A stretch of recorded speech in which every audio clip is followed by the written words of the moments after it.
Hi everyone, welcome back to my next video. Today we're going to be talking with my new friend Linda about working on the road with a CDL driver's license. And I think there's an amazing amount of things you can do with one. We'll talk about that and maybe how to get one, and I think it's going to be very, very helpful. So Linda, welcome to the channel. Thank you. Thank you. And you're on the road. This is your nice setup behind us. Yes. Been on the road 7.5 years. So you must be full-time then. Yes, I have. Mm-hmm. And you're just a young lady, so you can't be retired yet. I'm semi-retired, but I, should be completely retired, but I'm semi-retired, so this supplements my retirement. Right, you got a small pension or Social Security, and you need to make a little more. Right. I think that's really true of most of us out here. Absolutely, yeah. So, unfortunately, yeah.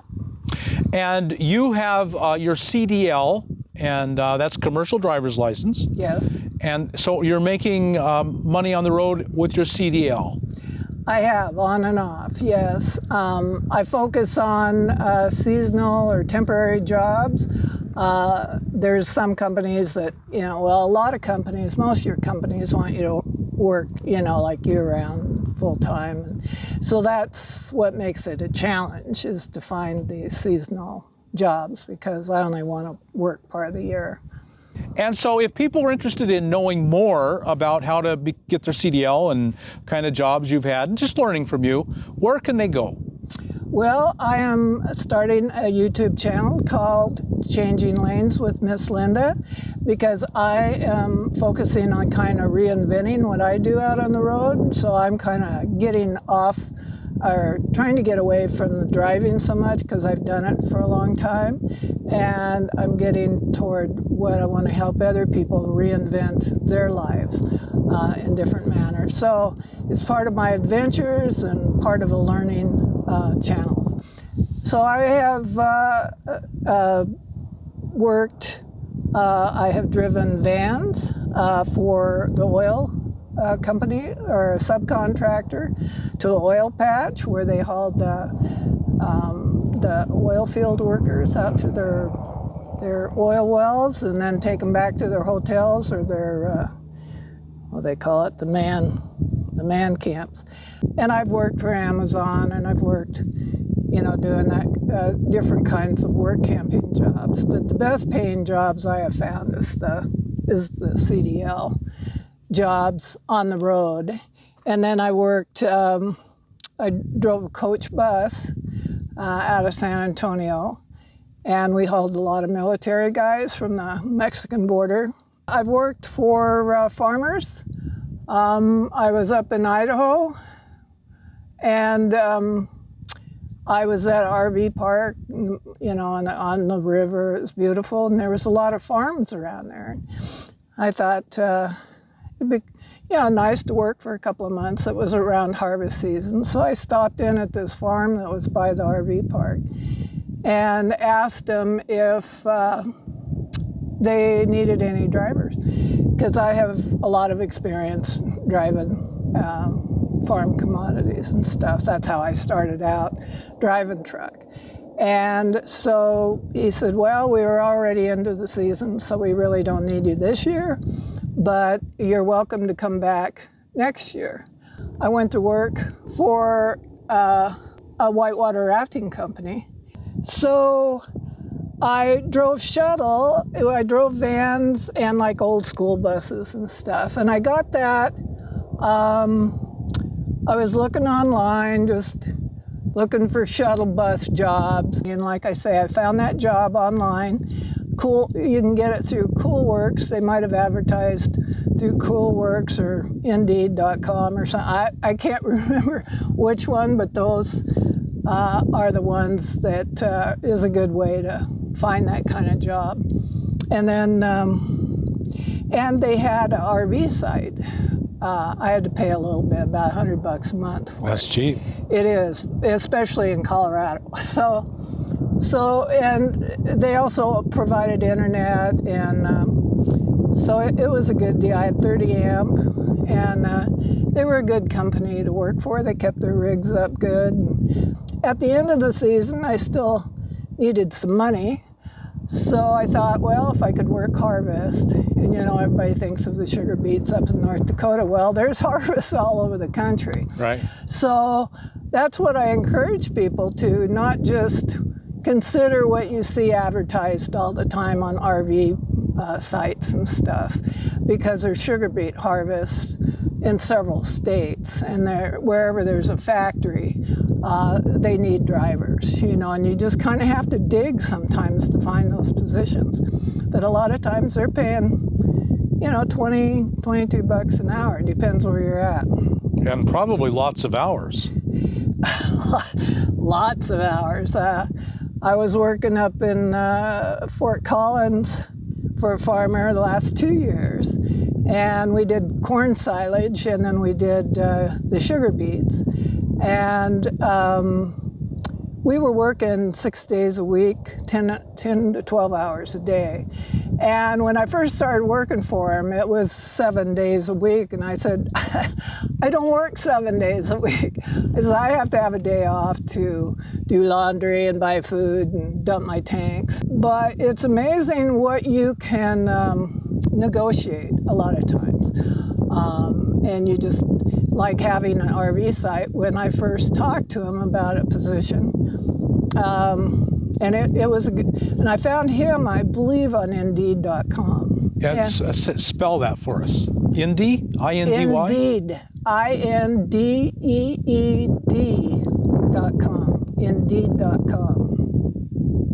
It's really a pretty good source. And there's also another one called Glassdoor that also is like Indeed.com, where you can look for jobs and you can put in your resume, and then employers can see your qualifications and notify you. It's kind of like work camping. Is that for CDL or just all kinds of jobs? All kinds of jobs. All kinds of jobs. Yeah, So, I'd never heard of either of them before. really? I'll look them Really? up. Yeah. Anyway, so I worked for these farmers back up in Idaho that I talked to before. And when they said, oh yeah, we got a position open, come on up, I said, I have a cat. And I said, do you have a place I could park somewhere on your farm? And they said, well, yeah, we could find a place for you. And they'd never had that happen before. They never had had anybody live on site with an RV. So I said, well, would you happen to have a plug-in? So I kept pushing it, and oh yeah, we can find a place for you, And they turned out to be some of the best people. They were 3 Japanese brothers, and they were probably the best people I've ever worked for. If someone is in the process of getting a CDL or thinking about getting one, if you go through that process, they have changed the rules since this month, I believe. But I would encourage anybody to get all the endorsements they can, and maybe not hazmat, but they could make good money hauling crude oil in several states if that's how they want to roll. But so I've had a lot of adventures doing that. So it's not you're going to make big bucks, as a CDL driver out there, but it's a way. There's if you can find the right positions and you can make a few extra bucks. And like I say, I lucked out with the people I've worked for, like the farmers and the Whitewater Company. I still work for it part-time, but well, that would be the great thing about the tourism industry, Whitewater or whatever it was. It is only seasonal. It turns winter, and people don't run in the winter. No, they kick you out as soon as at Labor Day, after the end of August weekend. They want you gone. So let's talk a little bit about the different ratings and getting the most you can. That's good advice. But say someone just wants to drive a school bus for a tour company or a van. Is there a separate rating that's easier to get just for that? I believe there is. yeah, you get, and I'm not any expert on it, so somebody would have to. Because you already have yours. Yeah, I've got the whole meal deal. So when I went and got my CDL, well, I was grandmothered into it because I'm so old that I already had what was called a chauffeur's license. And then when they put the CDL in, they just grandmothered or grandfathered me in. But I have all the endorsements, like I say, and I even had hazmat at one time. And I'm really glad because those endorsements come in handy. You never know. But if somebody isn't interested in driving truck, they just want to drive, like you say, tour buses or, but get the passenger endorsement at the same time, you know. And getting a school bus job is a good way to get your CDL and your passenger. So if you start out with school bus driving, then you get a CDL for that. Yeah, and the schools are so desperate, they're willing to train you. They are. And then you can get that in your passenger endorsement and stuff. So that's a good way to roll. And some of the whitewater companies were willing to train people. And it just depends on the company. So. Right. Yeah, I had a friend who was going to drive tour bus, and they were training. You know, they put you right through and got your license. So a lot of them do that. Yeah. Yeah, and driving the tour buses, it depends, you know, the company I was with, they went all over the United States. Right. And I told them I didn't want to go all over the United States, that I wanted to stay in the neighborhood because I had my cat and I didn't want to do. So I've really negotiated with a lot of companies that people don't think that they have any power to negotiate. So that's what I encourage people to do is don't be afraid to ask for concessions or whatever, because that's how I got my free RV sites to stay on the farm. The one had a 30 amp and I made good money, plus I had my site. And I wouldn't have, you know, and all the RV parks around that area were like $600 to $800 a month. And you're sitting right next to each other. Yeah. So, yeah, don't be afraid to ask for concessions and stuff like that. That's even higher wages, you know, especially work camping. You know, a lot of these RV parks that hire people, they don't want to pay. So, you know, I would encourage people to say, well, I don't want to work that many hours, or I'd like to make more money per hour. I think it's worth more. You got nothing to lose. Well, Linda, thank you so much. I really appreciate your sharing all that with us. I think it's a great idea, and I think people undervalue the CDL, the value of a CDL. For me, it's especially the tourism jobs, because you're in these beautiful places. That's why people go there, and you're making money, you're making tips. It's seasonal. When you're done, you're done. I really think people should consider that. And farming. The farm harvest is a big bucks. Lots of jobs out there floating around with a CDL. Right. Well, yes, there's a lot, but to find a desirable one that fits all your criteria can be challenging. Right. You know, and it's not necessarily the big bucks. You can make pretty good money if you hit the right situation, you know. But I don't want to make it sound like it's a lot more lucrative or easier to find than it is. But they're out there if you look and you're persistent. And it's just another possibility to make money. Great. Well, thank you very much, Linda. I really appreciate it. So folks, I want to give you an idea that I drove school bus for 5 years. This was years and years ago. Back then, you didn't even need a CDL, so I didn't have to worry about the company. The state back then required a special driver's license, but the company gave it to you and it was no big deal and it wasn't a CDL. But here's the way, and I found driving school bus very enjoyable. I really enjoyed it.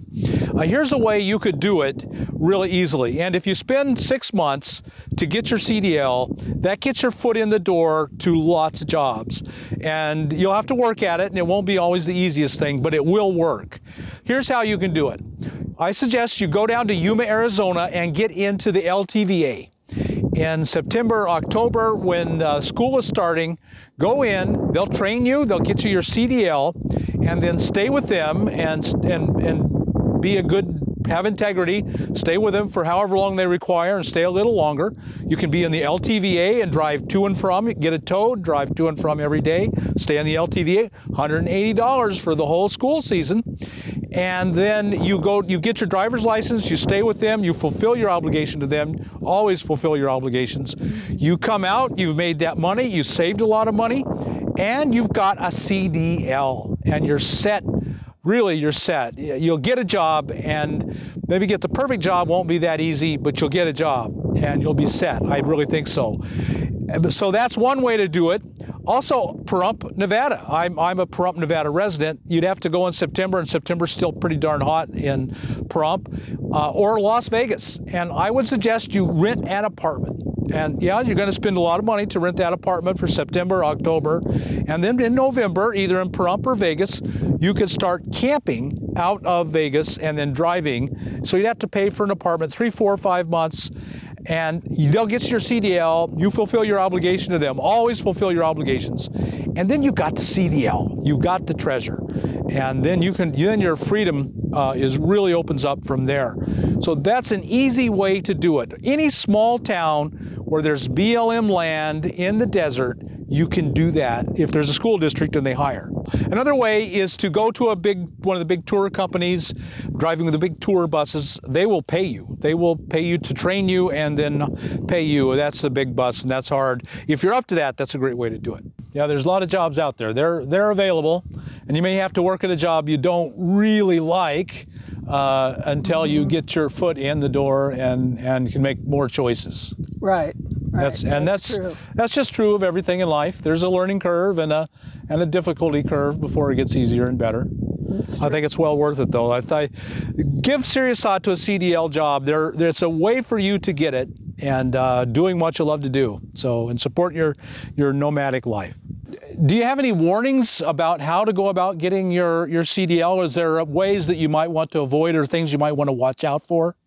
Yeah, something to really consider, because a lot of companies get like reimbursed by the government, so this is why they do it. But they'll offer training with their company, CDL training, and they offer you the moon, and then you're committed to work for them for I don't know how long, and for low wages. It just depends, but really check that out. Kind of beware of these companies offering you the moon to train you and all that, so do your research. That's what I really strongly recommend. When something sounds really good, just really research it and make sure that that is how you want to roll before you put your signature down on that paper. Right. It's always good to look at the fine print. And Linda, remind the folks again about your YouTube channel. You told us earlier, but remind us now. It's Changing Lanes with Ms. Linda, ms.linda. Very, very good. Thank you. Well, Linda, thank you so much for sharing all that with us. Great ideas, great tips. Thank you. You bet. Glad to help.